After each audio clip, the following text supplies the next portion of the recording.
I think the hardest part is showing up and not having a preconceived idea of where you're supposed to go. When I was working on my dissertation advisor said, if you pick the topic, you think you know what you're going to prove, and you just go there to prove it, you're missing the journey. There's a wonderful poem called Ithaca by Constantine Cavafy, a Greek poet. This was Jackie Kennedy's favorite poem. It was read at her memorial service. And the essence of the poem, and I'd advise anyone to read it, is that the journey is the destination.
I don't look at myself as someone that needs to have fans. I just put this work out there, but everything's kind of developed and everything's kind of organically come together to the point where I'm an author now. And it's incredible. I go to conventions and I have people come to these conventions to see me.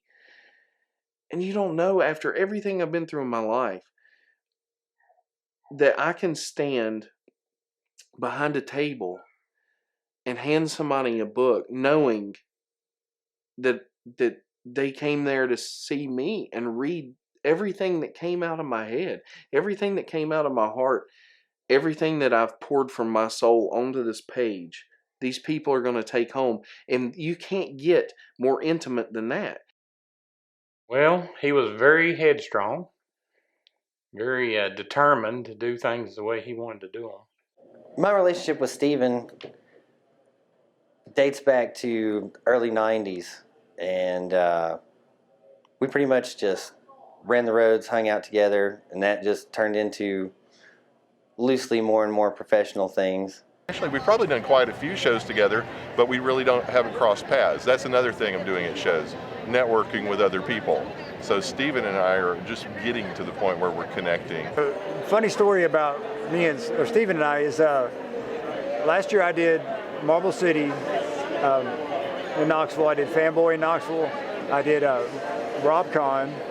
I did Harlan, and I did Yamacon. Stephen was at every one of those shows, but we didn't cross paths until the last one, Yamacon. So I mean, that just shows you how the hidden highways in the convention work. You know what I mean? The first time I saw Stephen J. Semones was there was a documentary film crew making a documentary about my comic book, The Dungeon Comic, and they were showing me footage in which they had interviewed him. And the second time I came across Stephen J. Semones was when he was sit up next to me at a convention, and that's where I really got to meet him and see what kind of individual he was. I've known Steve. I can't really say he's been a part of coming into the store since he was a kid, like so many other guys that I know now, and you know, it just feels like he's always been here, you know, a part of the store. Probably back, I guess, in the '90s or something, you know, and he was just one of the kids that came in, loved comic books and loved horror, and I remember he was always very much interested in the horror comics, and we had plenty of them, so it was a good fit. I know him as an author. I know him as a father. I know him as a husband and a friend, and a deeply disturbed writer, I would say. I've known Stephen for a few years now. We met at a convention, and we just kind of hit it off. We started talking, and I really loved his books and his ideas, and we talked about scripts and all sorts of things, which really fascinated me because I've written a script myself. So it was really great. I really enjoy Stephen a lot. Good conversation. We met at a con about 4 years ago, RobCon to be exact. And although I knew him, I really didn't know much about him or anything. We just happened to be at the same con. And as we were leaving, all the cars in the parking lot were gone, except for one.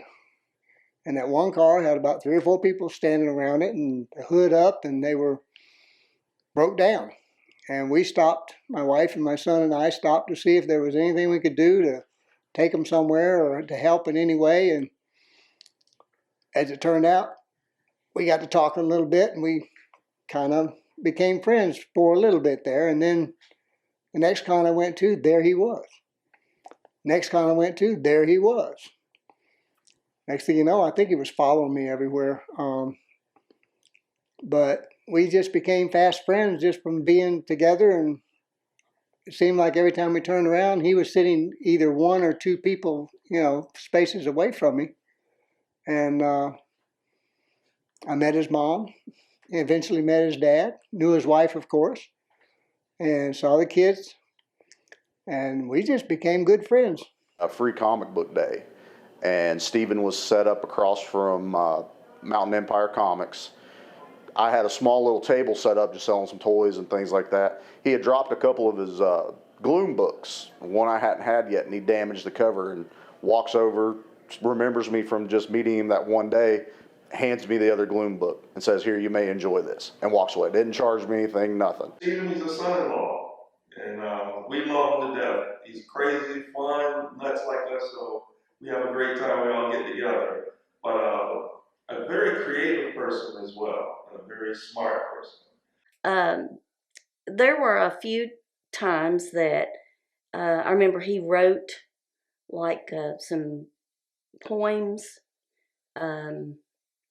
maybe some stories, you know, and so yeah, I think he was creative. As I grew up, you know, there was a lot of things that I did that I guess kind of helped shape me to be the man that I am today.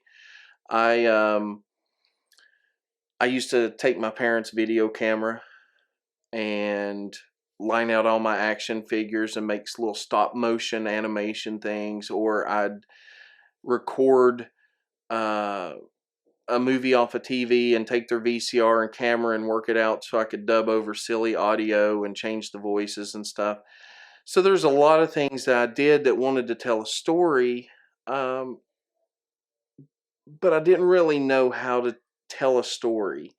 I remember he had some little G.I. Joe men and some action figures. Now, I don't remember exactly which he used, but we had a video camera. And I remember he did like a stop motion movie with those little men.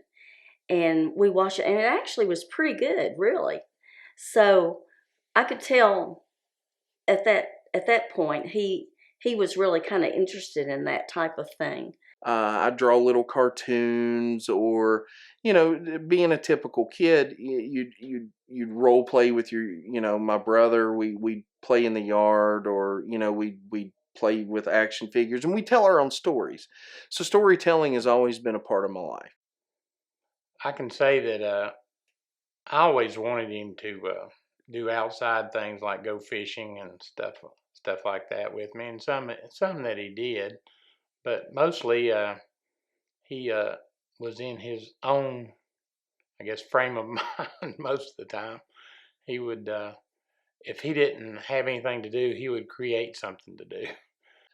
I guess what really helped me shape my need for storytelling was I thought I wanted to be a filmmaker. Met up with Stephen again after losing contact with him for a number of years at a convention, I guess sort of a multi-fandom comic sci-fi horror convention in my adopted hometown of Knoxville, Tennessee. And I was just there as a guest. I'd started writing for a couple of magazines. I was writing for Film Threat at the time.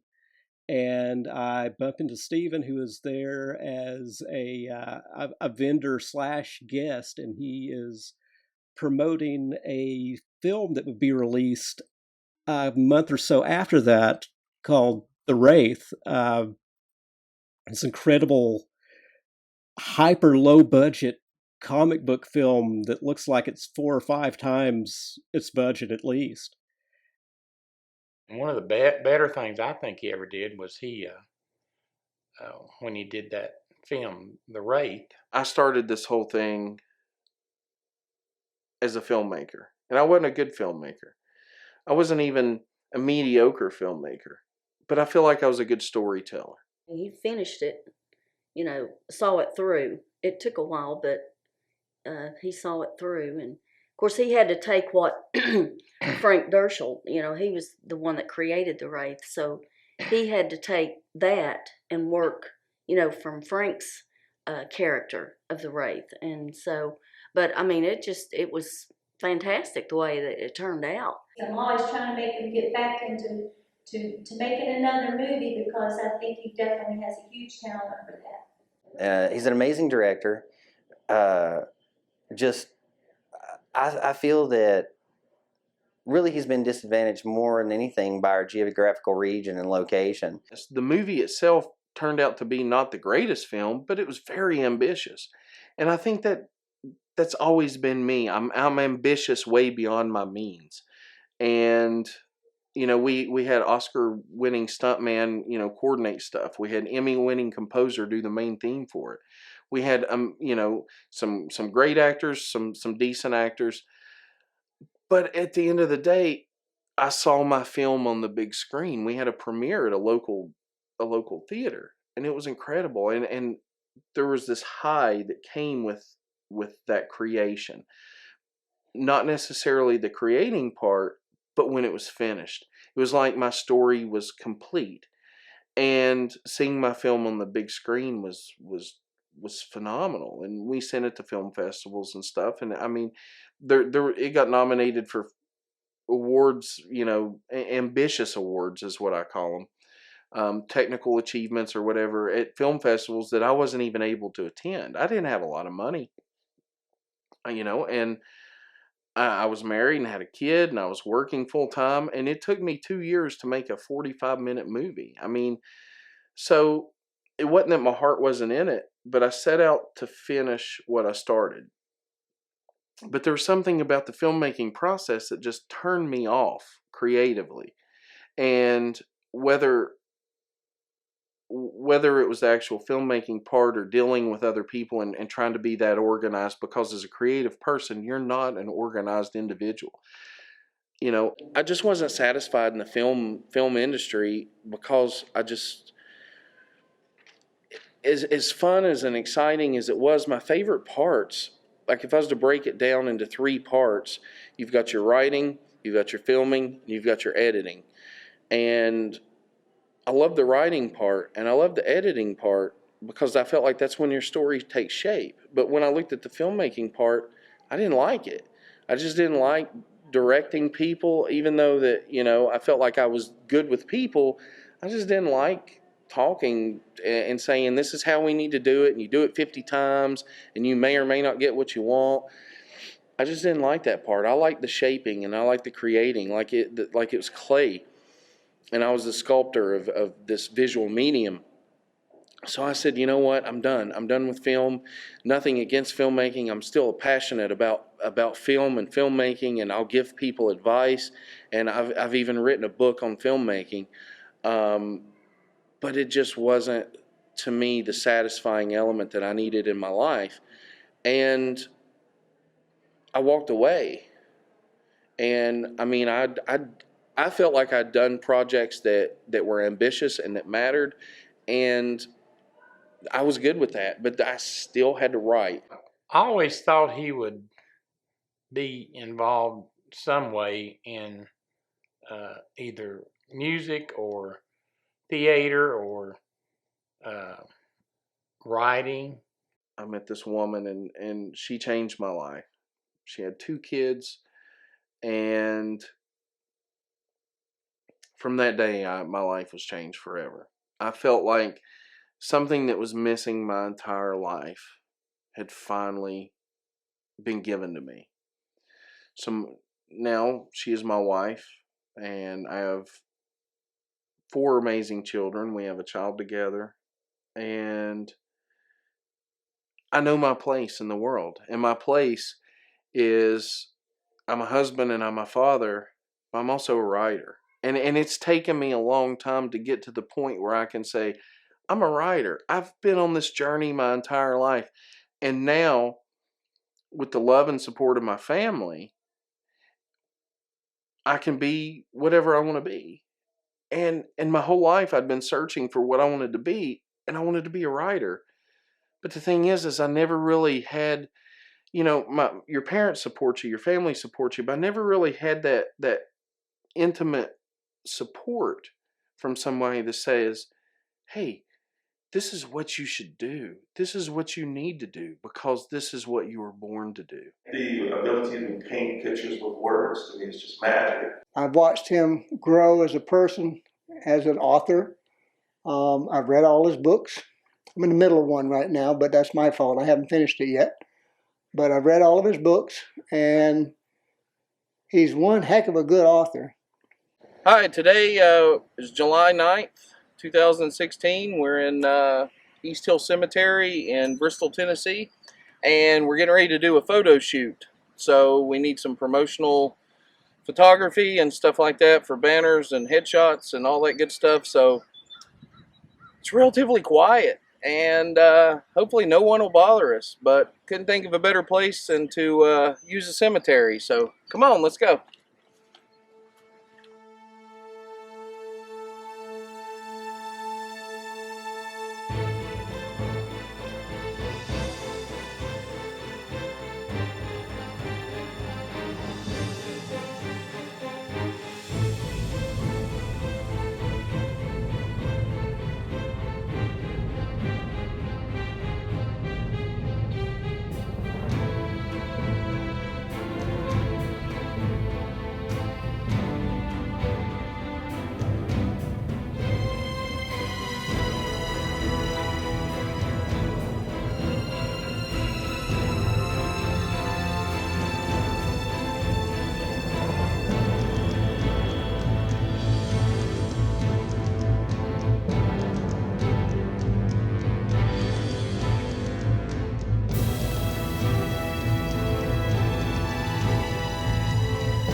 everything kind of starts with my wife.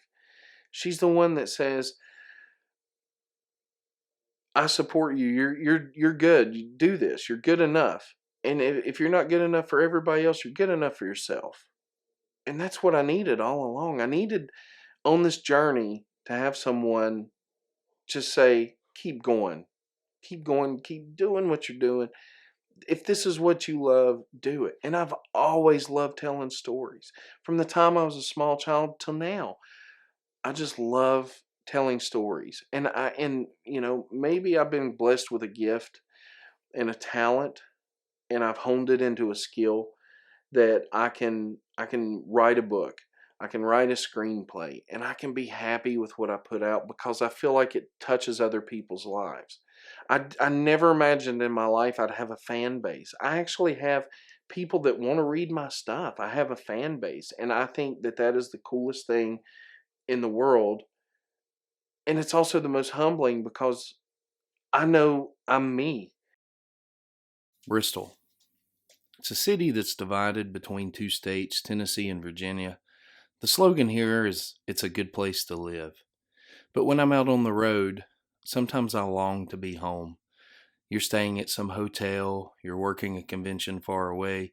It feels good to come home and feel like you're home. That comfort of shopping at your familiar stores, eating at your familiar eateries, but above all, seeing family and friends. I'm in Viking Hall, and Viking Hall actually is the gymnasium or event center next to the high school that I went to high school at. So this is kind of a homecoming show that I do every year.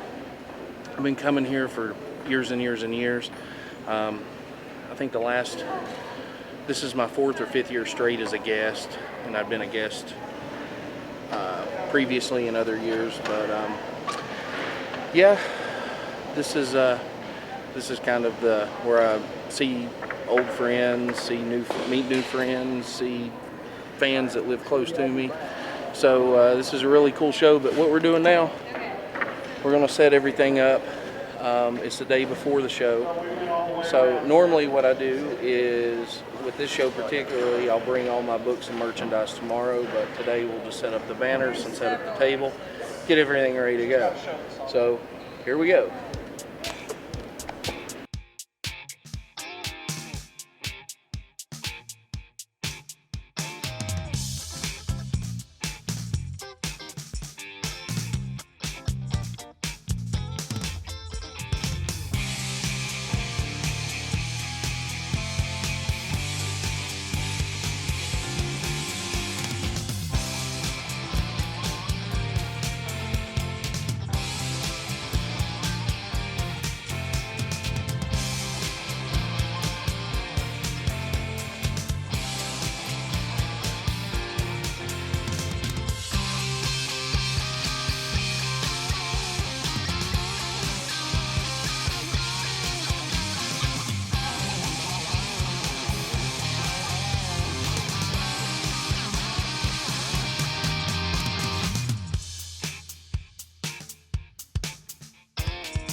as an author, if you start off as a self-published author, it's very difficult to get readers to come. You pretty much have to do the legwork yourself. And so some of the challenges you have is notoriety, getting yourself out in front of, getting people to know who you are. So you have to do the legwork of, number one, self-promoting, which can sometimes be seen as narcissistic, but it's not. I mean, you're wanting people to read your book. So you have to convince the audience in sort of a humble way that your book is the next best thing. I think one of the most interesting things about being an author is that there's sort of multiple layers of it. When you get to sit down and talk to people about your books, it's not just the cover or the title that's selling it. It's not Stan Lee doing the intro. It's you talking about how passionate you are, finding fans who are just as passionate and having them tell you what they love. I think that makes a huge difference in what you're putting out. You've always got to be promoting. You definitely have to have a presence on social media. You definitely have to believe in your work, and it doesn't hurt that I've been in sales for the last 16 years, so it's easy for me to get out there and promote and talk about what I've done and put myself out there. That's the biggest key is not to have any fear when you're talking to people. Just approach people, tell them what you got, fly your work up a flagpole and see who salutes it. Someone will like it. One of the most difficult things is promotion. I used to think that in writing, it was the writing or the editing that was so difficult. No. Promotion is difficult. And even in this day and age, everybody seems to think that social media is the answer to all promotion issues, and I disagree. Social media actually makes it harder because there's so many voices speaking all the time, people tune them all out. You have to be known, have something special to really reach above all the din of social media, and that's hard. Well, there's always the independent publishing, e-publishing, all that. All these things are open to writers now that I didn't have when I first started out. The problem, as always, is to raise yourself above the noise level of the internet and make yourself known and such. And conventions like this are a good way to do that. Go out, meet the readers, meet potential readers, be an ambassador for yourself. New writers have to do that. I still do that. So, yeah, that's an important part of the job. Whether it's independent, whether it was with a large publishing house, a New York publishing house, or with a smaller publishing house, it comes down to the author better be ready to do some work, and the only difference is you might have a larger advance from a major publisher. And I say you might not. One of the things about Stephen is he's got a purpose. A lot of guys love the stuff and they think, I ought to do this and I wish I could do that. Stephen actually gets up and he goes out and does it. And you got to respect that. He's made a movie. He's written books. And so many people they always say they're going to do that and they never do it. And I think every day Stephen wakes up and he's got a purpose in mind. He's got a goal. It's Saturday morning, October 15th, 2016. We are, I don't even know where we are. We're on our way to Harlan, Kentucky for the Harlan Haunt Fest. And it's a little horror show that I did last year. It was pretty fun. We had a good time. And they asked me to come back. So here we are. It's about 10 after 8 in the morning. Actually, it's 8:07, and we've been on the road for almost an hour, and it takes about 2 hours to get there from where I live. So yeah, we spent about the first hour just kind of I don't know, getting woke up and waiting for it to get light outside. That's part of the problem in the Southeast is that at 7 o'clock in the morning it's still not light. So yeah, that's what we've been doing. Today's kind of special. I'm getting ready to release a book today. Well, technically it releases on Halloween on the 31st. So in about 2 weeks the book officially comes out, but I've got copies here today and I'm going to be introducing the Killing Tree to Harlan, Kentucky. So I've been doing a little bit of promotion, trying to get some interest up, and I'm really looking forward to see what the response is, see what people think, but you know, before the book comes out. So hopefully today's going to be a good day. Regardless, if not, we're still having fun going to a convention. So that's always a good thing in my book. Look at that.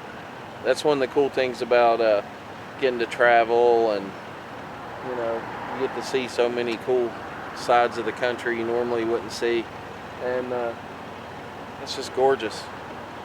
And I'm blessed to get to do this. I really am. And you know, I try to take it all in, and man, it's majestic, huh? So we're right now in Virginia. We're about halfway to Harlan, Kentucky. Yeah, just stop to stretch and take a little break. So I guess it's kind of hard on days like today. My wife's at home with our children, and normally she comes to conventions with me. We just, you know, today it just didn't work out. Luckily, this is a one-day show, and I'm not going to be gone overnight. But it's really hard to leave your family and your kids, and you know, and miss moments with them, and it's just so hard to get in that mindset of you've got to promote yourself. You've always got to be on. You've got to put a smile on your face, you know, regardless if you're missing your family. You know, I miss my wife and my kids right now, and it's so hard to be in that mindset to where you've got to sell yourself to people and make them interested in buying your books, and make them interested in they're not just buying your books, they're buying you.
Every day we see new conventions pop up from people that's never been on the back side of the table. And that's a very different place to be when you're on that side and you have to make your living from that side of the table. Just because you've been an avid con goer or an attendee doesn't mean you truly know the industry. People look at me and go, well, I wish I could just work weekends. And they truly do not understand that it's a 7-day-a-week job. We are basically on call all the time for the people that need us, such as artists and writers and celebrities. Steve, Stephen's fans are very important to him. I've been to several Comic-Cons where he's been on panels. He engages with absolutely everyone. The fans absolutely love him. They all want pictures with him. He's so approachable. He looks out for his fans too. I think he really pulls from within. Like, you know, with me being an actress, I pull from within to make my character come alive. Well, he does the same thing with his books. He brings the books alive, the stories alive with his imagination. And when he's interacting with the fans, he's passing that on. And you get so excited talking to him. And when you're watching him interact with the fans, you can see the fan just kind of just like wait for the next word. And that's what I really like about seeing him at conventions and hanging out with him. He really has a feel for, you know, where he wants to go with the story. I mean, and that his interaction with the fans, you know, he seems to really listen to, you know, the fan, like the Gloom fan group, you know, the forum. I mean, when they come up to him at the conventions, I mean, they're friends, you know what I mean? More than fans. It's just like they have a connection with it. So, I mean, you can tell he feeds off of that, and he uses that to, again, I imagine he uses that to push him through the stories. I thoroughly enjoy it. It's not always a picnic, but I enjoy it once I get here. I've run into people that I haven't seen for 50 years. I've met a lot of new friends and got to talk with them and be close to people that are having fun. And it's amazing how many different kinds of people you can see when you go to these situations. And they all seem to be enjoying it to the nth degree. My convention experience has been a big plus because you get to really get in close with your fans and you know, build a rapport.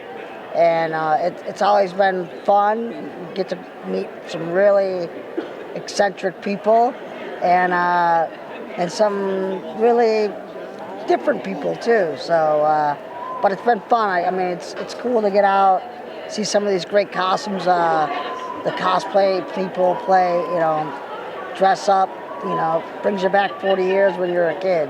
This is actually my second convention in the States. My first one was in Columbus, Georgia, and it was at the University of Columbus called Nerdicon. And what was interesting there was it was a smaller con. It's not the ones that I'm used to up in Canada. And the reason we, you know, my friend Ivan Sherry, who plays the voice of Inspector Gadget, the reason we decided to do that was because we wanted to shake things up. Because we do these big conventions up in Canada and we're very popular because now our fans are now 25, 30, in between that, you know, market and that age demographic, and they come up to us and they go, dude, you were part of my childhood. You know, you were there for me in like the good times, the bad times, all this stuff, and during a rough time of my life. But your voice was something that I associate with all that. And I'm older now, and here we are talking. But when I'm stuck behind a table and I've got like 50 people looking out, and they say this to me, I don't have a chance to go, well, tell me about that. Yeah, it's coming to connect with people, to meet the readers, as I said, to find out what people are maybe looking for the next book. Just, as I said, an ambassador for myself out here, being available to people to ask questions, sign books, all of that. So it's the way to connect. There are a lot of ways to do so online nowadays, but in person is usually better for me. When you come to places like this, you find people who connect with your work. You know, when they see that your character's like, oh, these are new characters, and it relates to me. You know, maybe a female who sees a female superhero that she likes. So I think, you know, that's the funnest part, is creating something that other people across the nation are going to like. Once you've got your solid product and it's ready to go, you want to go to, you know, at least 2 conventions. I say that because you may have a bad convention to where you don't sell anything. But the thing that I've realized is that in traveling around the country and going to different cities, that some cities were much more receptive than other cities were. Some cities I did really well, some cities I didn't. So if you go to one and you don't do well, then that doesn't necessarily mean that you have a horrible product. It just means that that might not have been the audience for you. The other thing is that when you go out to promote yourself, people want to gravitate to what they're familiar with. They want to, they're looking for certain products and they go seeking certain products, and they're very afraid to try something new. So when they spend their money, they want something relatable. It doesn't mean that you can't have a good product, but you've got to convince them to do that. And by going to conventions gives you a chance for them to interact with you one-on-one. Being able to take these skills and the doodling and drawing that I've done for years, and seeing people come up to me at cons like this, and see the expressions on their faces and get to interact with them, and I think it brings a lot of, for me, it brings a lot of joy, and it keeps me excited doing what I do. This is just my second year going to the conventions, and I'm naturally a pretty introverted person, and my art's my voice. And so my first convention, I always bring my wife with me too, but so she helps break the ice. But each convention, I can talk forever about art. So that's what connects me to the fans.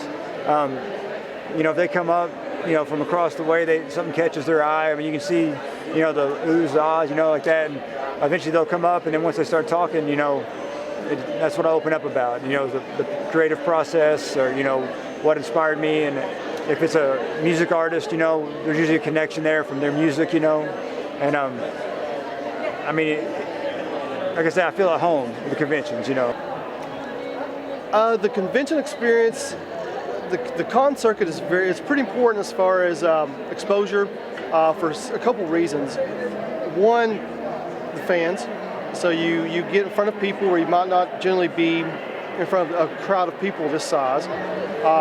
So you wanted to expose yourself to as many people as possible. Con's a good way. Another way is that there's a lot of publishers, a lot of industry people here at these cons. It's also a good way to kind of mingle with them, kind of talk with them, let them see your work, basically try to sell yourself. On the convention level, it's a chance for the fans to come out and meet us and experience a little bit of what we've gone through in life and TV. It's about the fans, because without the fans, we wouldn't have the books, we wouldn't have the film and the TV series and different things. It wouldn't be successful. So I've seen many a TV series that were really amazing, but the fans didn't step up. People didn't like it. So they got canceled. But, that's being able to interact with the fans and show them that we're people too. And we put our pants on the same way, that's what you want to get out here and you want to do. You want to let them know, hey, we care about you as much as you care about us. And that's what's important. You have to really keep up your energy. A 3-day show can be brutal, particularly when you're in your 50s. It's not so hard when you're in your 20s. When I was in my 20s, it's like going to a show was nothing, right?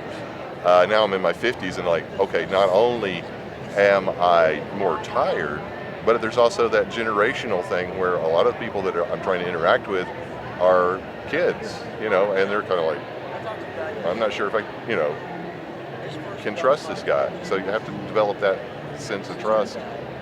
That's always, I wouldn't say taxing. It can be energizing and taxing at the same time. Because when you can do it, it's great. You feel, on the top of the world. When it's failing, when people are walking past you, it just wears you down after a while.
my words on the written page, they inspire others, and people hold on to them. And I think that's an important thing as a writer, to be able to connect with your audience. So no matter where I'm at, traveling, you always, like I said, you have to be on. You have to always be approachable and presentable, and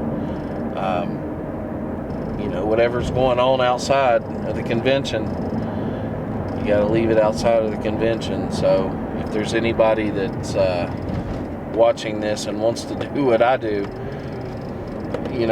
it's not easy. It's not easy getting your name out there. It's not easy, creating a product that people buy. There's so much out there for people to buy. There's so much out there for people to invest in, and getting them to invest in you is the biggest thing. If you get them to invest in your work, they're investing in you. And I just don't want to let people down. If I can just make good stories right now with good characters, that's always the goal. You never set out to write deathless prose or anything like that. The primary goal is to entertain people. You have to have something. You can't promote yourself because you're just you. You have to have some sort of portfolio, some sort of project, some sort of basis for somebody to be invested in you, for one. Well, it's always harder to do your own thing, so to speak. It's always harder to reach people with something new. I mean, Star Wars and Game of Thrones, that has a built-in audience. So I would say it's very difficult, and that's why a lot of people, even when they're doing their own thing, they use recognizable names like Sherlock Holmes or Frankenstein, things that people have name recognition. So it's very difficult to come up with something completely new and have people check it out. And that's going to be the challenge for me coming up with something new, or anyone who's going to try to bring something new to it. I think in the beginning, for new writers especially, when people leave bad reviews or people don't buy your book, it's soul crushing. It was for me in the beginning. But then it's a great relief when you just let all that go, and then you suddenly can enjoy the process, and you don't let bad reviews or negative people get in your way. Not everyone will like your book, no matter how awesome it is. I have a friend who's a very, very, very successful playwright, screenwriter, director, and she calls writing opening a vein onto a page. When I was working on a memoir, and I'm not really a memoir writer, I would say I'm a storyteller in service of spirit. But when I was working on a straight memoir and it felt so antithetical to who I am, I didn't just feel like I was opening a vein onto the page. I felt like I was opening a jugular vein onto the page. Working a full-time job and coming home and forcing myself to sit at that keyboard and do what needs to be done. But you've got to do it. You've got to keep going to finish what you started. Getting into a business like this, you have to love it, and I love it. You have to be dedicated, constantly practicing, constantly drawing, in between assignments drawing. It's basically anybody that asks me what I need to do to get into this industry, I say draw, draw, draw, and sleep very, very little. I started off virtually unknown, just doing art for friends and family, and I always get the question, whatever job I'm doing, whether it's in the military or the current job, when people see my artwork, they're always asking me, why are you doing this, and I think people get a misunderstanding of talent to, having the talent but then making a profit or a living off of it. That's, a big gap to fill. But for me, I hate thinking about money, like putting a dollar amount on what I do. Again, that's where my wife comes in. She kind of keeps me on course. My nature is somebody's like, oh, I love that. I'm like, well, here you go, and she's like, no, you got to pay for that. But because for me, it's about passion. And when they get to meet you, like I said, it makes you real. You're a real person. You can it's easier to inspire people when you're looking at them face to face and kind of talking with them and such. And plus we need more human contact. You know, I think we're missing a lot of human contact, and it kind of breaks down those walls between creator and fan. If you're trying to promote your own project, it's pretty much part of the game. You got to do it. You got to reach as many people as you can. I mean, the internet's helpful, and you can reach people, but nothing beats getting out there and actually meeting with people and talking about your project and promoting it that way, from my experience. It's about the time you get one of those things figured out, any of these internet things figured out, it's gone away. It takes 6 months to figure it out. 6 months, it's gone. I used to sell stuff on eBay for fabulous prices, and then the bottom dropped out. And it's like, well, now I'm going to figure out a different way to do this. And so somebody said Kickstarter, and I went and tried Kickstarter. No, you just missed the curve. You should have started Kickstarter 6 months ago. So it's really a matter of, I think, making personal connections. 99% of the time, people are very receptive, they're very positive, they're very, complimentary, and, those are, that's just part of the deal. You just got to run the gambit and meet people and shake hands and just, see what kind of new fans are out there. There is no hard part to be an author.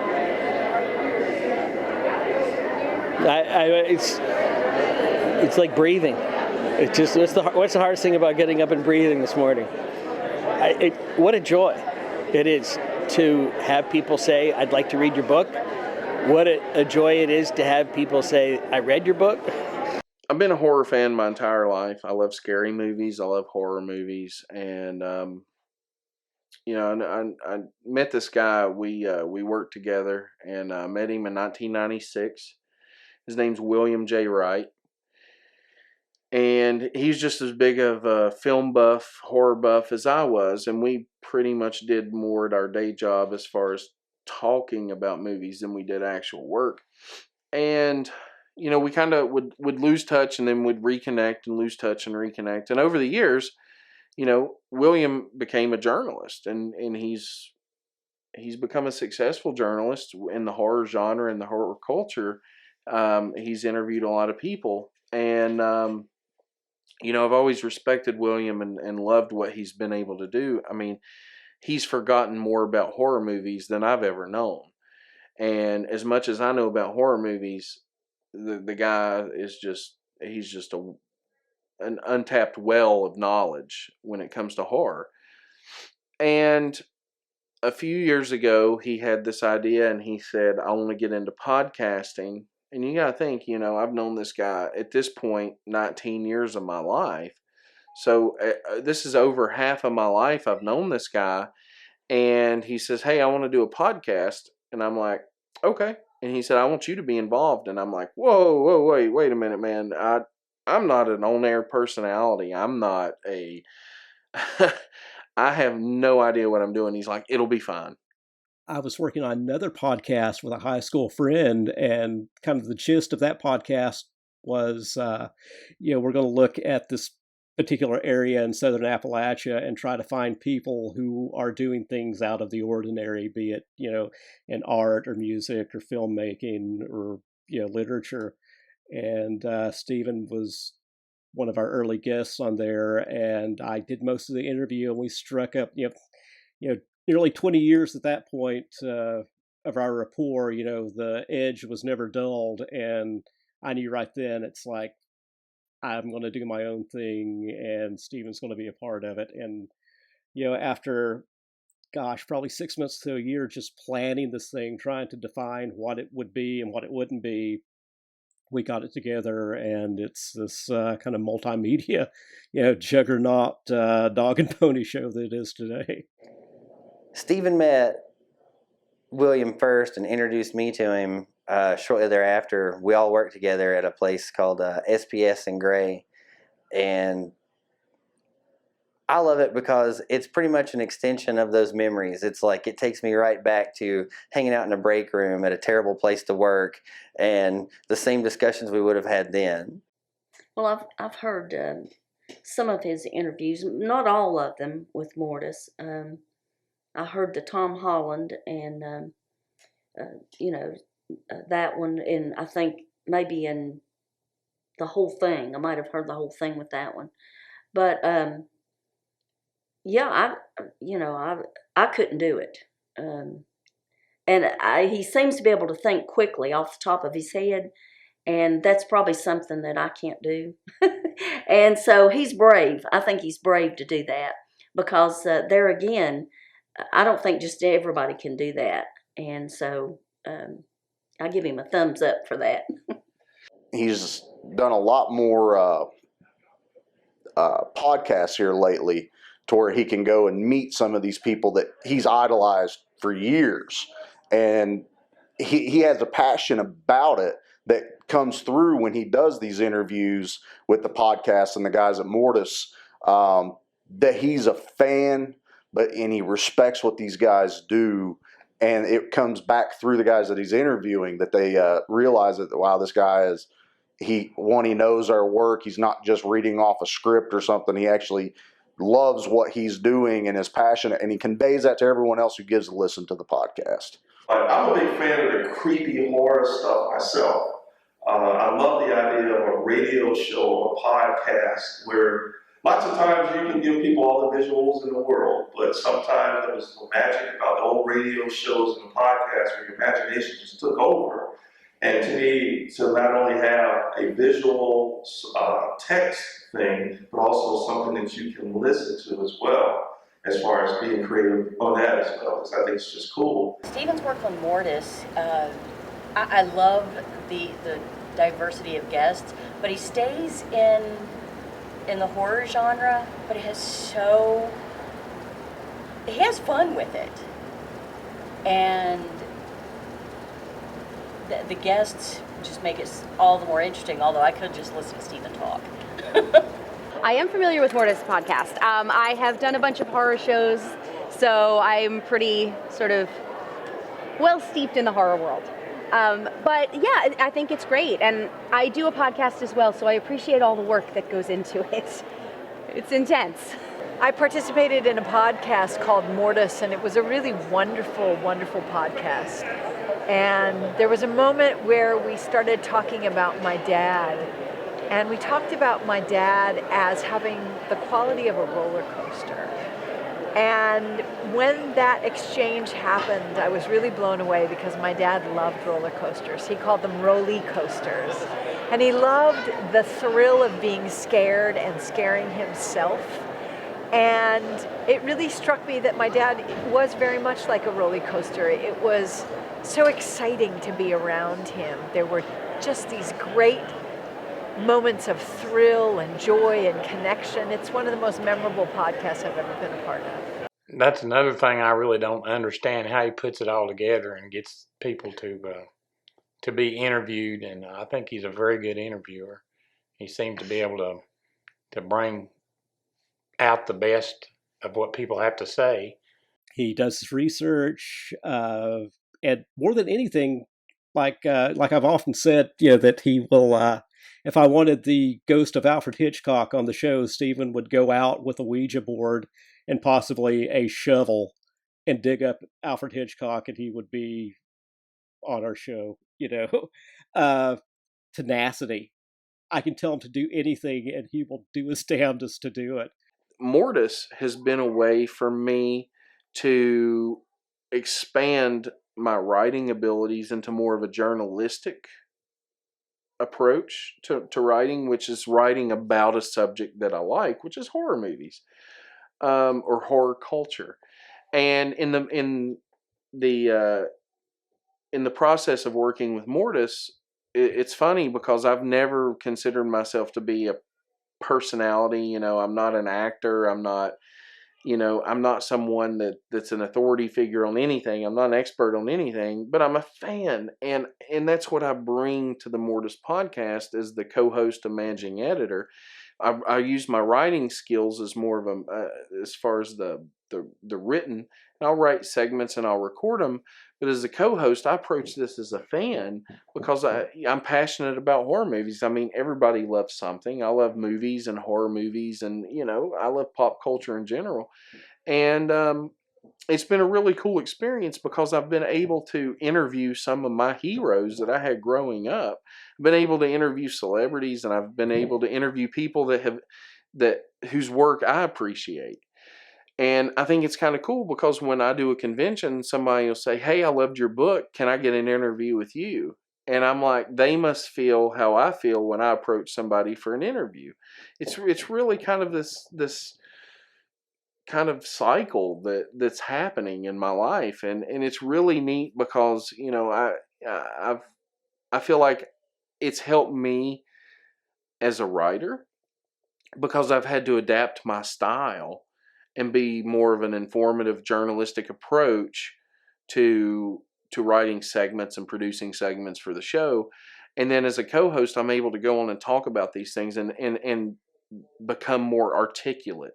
And in doing so, that's helped my writing. When I go to a convention, I've become more articulate as far as speaking and public speaking and doing interviews. So it's almost like Mortis and my writing life have just kind of went in the circle and just kind of merged. So, Mortis is just, it's a really cool aspect of what I do. It's the guys like Steven who produced Gloom, the guys 20 years ago that set out and did their own thing and produced Image Comics that now have Spawn and The Walking Dead and things of that nature. If those guys, they could have easily failed when they jumped ship from Marvel and DC. They could have splashed down and you've never heard their names again. Yet, because of perseverance and talent, they were able to succeed. Steven's a talented guy, straight out of the gate. He's a smart guy. He's a talented guy. He doesn't self-promote enough, and I chew his butt on that a little bit. But he's exactly what pulp culture needs. When you walk down Artist Alley, yeah, you're going to see a lot of artists that produce some lackluster stuff, and that's fine. They're enjoying their life doing it. There's other artists that have never been found, other authors that have never been found by any of the big companies that are producing some of the best work ever to come across in the industry. And those are the guys that have to hustle, have to work harder than some of the big companies to get their stuff out there. But as long as they're getting it out there, eventually somebody somewhere is going to notice. Just because, the head of Universal right now is not paying attention, 20 years from now, his son's going to be the head of Universal, and his son is the guy that bought that book at a little convention in a little town somewhere in America. Based on my personal favorite authors, of which Steven is one, his ability to almost cross the line, and even cross the line sometimes in the material, a lot of people are afraid to do that. And Steven's not, and that's something I absolutely love in his books. I don't want to stop and say, "Good job, Steven." I just want to keep going. And everything else that happens is coming at me in small doses. My fan base grows, or my Instagram account grows, or my Facebook page grows, or my website gets a lot of hits, or whatever. That doesn't matter to me as much as it matters that if somebody takes my book and they connect with it, they connect with the story, they connect with the characters, and they say, "You know what? That was an amazing story." I would say that all of Steven's work has a place in pop culture, especially anything horror. That's just been a driving force behind his creativity and his interest since day one. I'm a big Gloom fan. I dig it, and I want him to take it further. I can't wait till the whole world hears about Gloom and learns about Gloom. Yeah. I think it's going to really go far. The Sacrifice of Candace Blake is a perfect example of crossing that line. He goes right there and slightly over it, just enough to scare you to death. I had to put the book down. Gloom. I think it's a really excellent book. It's got fantastic character development in it. You know who the character is, you see where they're coming from, you get a good idea of where it's going to go. The book is written extremely well. It'd make an excellent TV show or film. That it's just so descriptive in what it does and the explanation that I could very much see it playing out like that. Over a short amount of time, we've been able to build up the bonds of trust, between our different art forms. And I mean, they may seem like kind of worlds apart, at first. I mean, the way I do my art and the way he does his book, but they just really work together, So I mean, seeing my artwork on his book was really great for me. I mean, I don't know. Like I said, that was just a really good moment for me to see that happen. So. I think knowing Stephen, now that he's really come into the edge of this abyss of success that really those close to him feel he's been deserving of for a long time, it's awesome. I think it would be great if he was a household name. He has a different look on things. He has a very unique take on how he views the world. Stephen is who he is. He doesn't worry as much about what other people's opinions are. I respect that about him, that he is who he is. In the 4 years I've known him, he's grown as a person tremendously without losing himself. And that's something that not everybody can do. If he continues, the sky's the limit. I think he's always directed his own path in whatever interests him, as long as he stays interested in it. And I'm not saying he won't jump off to a side trail every now and then, but he's done so many things. I mean, he's done independent films. He's authored several books. He's done short stories. He's written for comic books. And I just think that if he continues, the sky's the limit. Mm-hmm. Well, I agree. I feel the same way. I think he's pretty determined person. And if you've got determination and you've just got stick-to-itiveness, as they say, you can do pretty much anything, really. People, they want to meet the guy behind the cover. They want to meet the guy that wrote the book. You can sell 1,000 books online, but ultimately they have questions. How did you come up with this? What were you thinking when you wrote this? I get asked a lot of questions. And that's how you know that you're crossing the line with the audience, because I'll gladly answer any question. Sometimes it may not be the answer that they want. Sometimes, and I get this a lot, at least once every convention I do, someone says, well, I've always wanted to be a writer. Okay. Right. That's how you become a writer. There's no set formula. There's no set path to take. You just have to write. And that's the hardest thing to get across to people. And you just have to do it.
I believe we'll always have books, and I'll tell you why. People kind of connect when they're holding it in their hands. And yeah, I mean, a lot of people that I've talked to will get digital copies of the books so that they can have the portability and read them.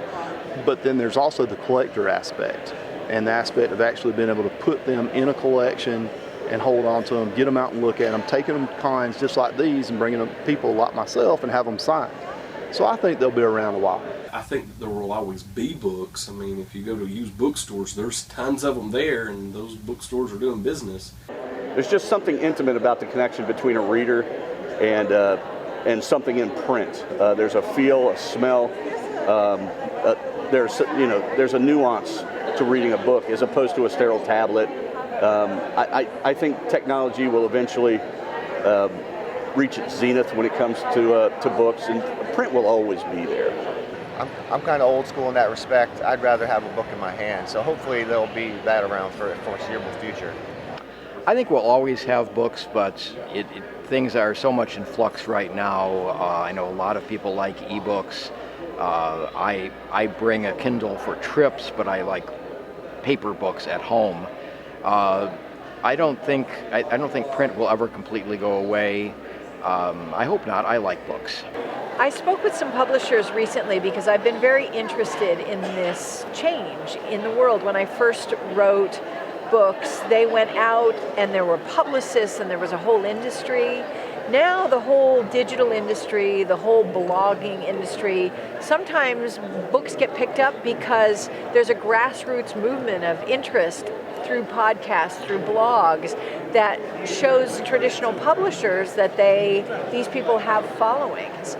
So I was talking to publishers and they said, what's really interesting is we all thought it would go the way of CDs because now everybody streams, but people still love paper.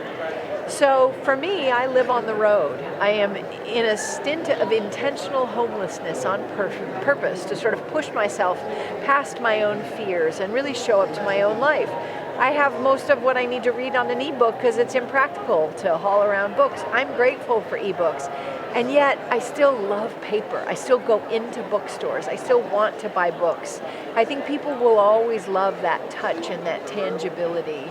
And I think the publishing industry feels that as well. And so I believe that there's something that is a very different experience of how we read when we read on paper versus how we read in ebooks. So while I'm immensely grateful for ebooks, I still love paper. And I think we will always love paper. I've enjoyed every minute of it. I wish I could have gotten a little earlier start. And most of the people that I've worked with are dead now. And I watch that TV, and I see that guy's dead and that guy's dead. And what am I still doing there? I guess the good Lord's probably got something good for me to do. He's keeping me around for a while.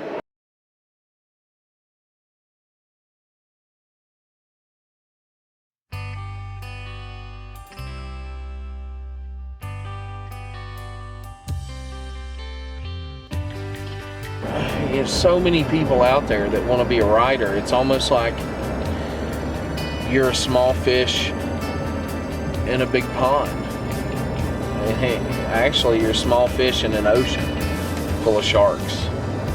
And you don't want to be a shark. You just want to get noticed. You want to be the dolphin that's cresting that wave.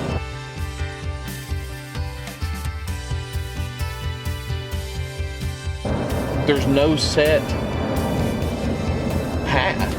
You just have to do it. You have to get out. You just have to write your stories. You have to find your way.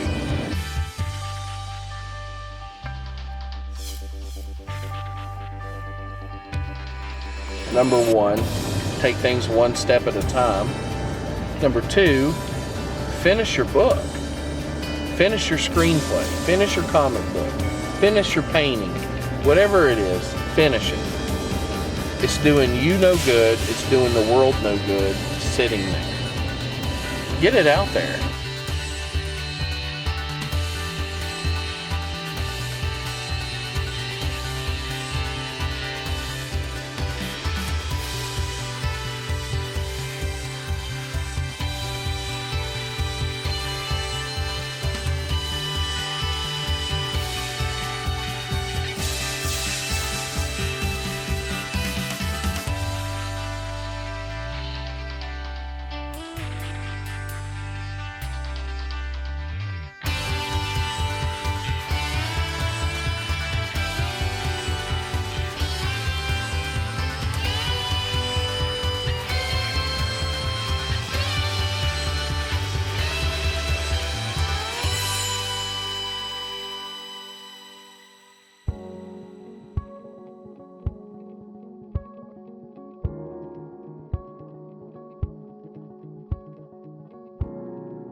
The following shout out goes out to my main campers, Bilco Productions, and is being performed by an animated host. Do not try any of what you see here.